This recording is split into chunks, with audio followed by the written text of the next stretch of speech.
This video is about stock and sales dashboard. So to go to the dashboard, on your left hand side you click on the dashboard. So this screen will be displayed for you. So from the left you are able to view your today's sales. So whatever has been sold for the day, you see it. Total refund, if any refunds have been made, it will be displayed here for you. Total debt, that is people who are owing you, customers that are owing you. So over here it even displays the number of customers, so debtors count. So it's only one client who is owing you to the tune of 3,000. Then the next one is payment received. So if customers that are owing you pays you, then you have payment received. So then daily expenditure, so if you've entered some expenses for the day, it will show up here. Then cumulative will come here for the month, so monthly expenditure. When you come here, the next one is total stock value. So that's the total stock that you have in the system. It gives you the value. Then on the left we come to negative stock list.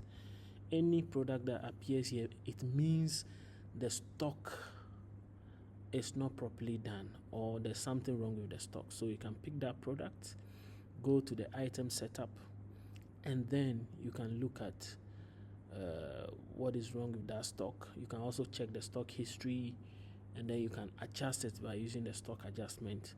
You can adjust it to the rightful quantity after checking the physical stock on the shelf. Then we have the top 10 items. Now this displays the top 10 items, that is items that are sold more, or items that customers are buying more. So it displays the list in descending order, which means the highest one or the first one means that's the most popular item in your shop.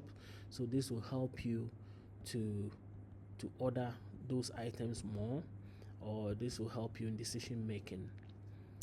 We come to top 10 debtors. So customers that are owing you, the highest 10 of them. So it will give you an idea of what you do. Then we have expiring items. So any item that is expiring is listed here. So you see the list of expiring items. So this one is quite long. So that is a dashboard. So when you come here, that is a dashboard. It gives you an overview of whatever is happening in the system. And in the near future, in the next version, we'll add more items to it, where you can have graphs and charts telling you things about your stock and what to do and what not to do. Thank you.